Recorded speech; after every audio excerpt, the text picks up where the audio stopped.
মেনে নেবে না। সীমান্তে যে হত্যা, পাখির মতো গুলি করে হত্যা, তার নরেন্দ্র মোদীকে নিতে হবে।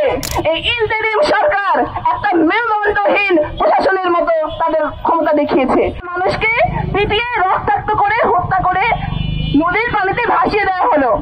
কোন রাজনৈতিক নেতাদের কাছ থেকে তীব্র কোনো প্রতিবাদ দেখেছেন আপনারা?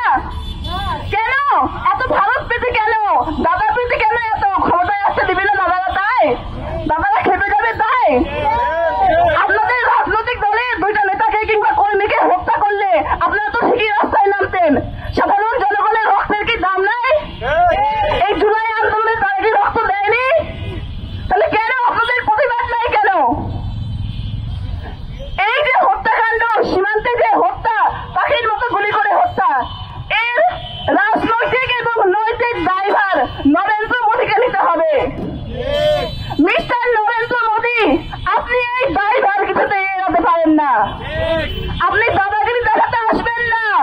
ভারতের দাদাগিরি আমরা ছাত্র সমাজ মেনে নেব না। আপনি ভুলে যাবেন না সেই বিগত সরকার কিংবা আপনার বান্ধবী এদেশে আর ক্ষমতায় নাই। এই নতজান পররাষ্ট্রনীতি এদেশে আর চলবে না। আপনি এই বাস্তবতা মেনে নেন। আপনার সেই দাদাগিরি ফলানো এখন আর চলবে না।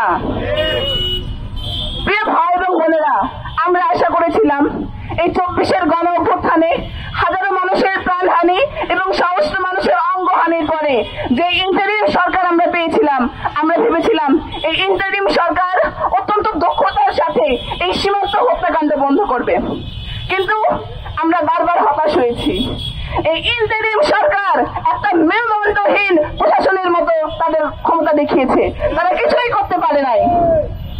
ইন্টারিমকে প্রতি আমরা তীব্র ঘৃণা জানাচ্ছি। পররাষ্ট্র মন্ত্রণালয় কি করেছে? এই যে হত্যাকাণ্ডগুলো ঘটে গেল, তার কি কোনো ব্যবস্থা নিয়েছে?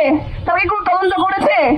আমরা এই সবকিছুর তীব্র প্রতিবাদ জানাচ্ছি এবং আন্তর্জাতিক বিচার আদালতে এই ভারতের আগ্রাসনের বিরুদ্ধে, এই সীমান্ত হত্যাকাণ্ডের বিরুদ্ধে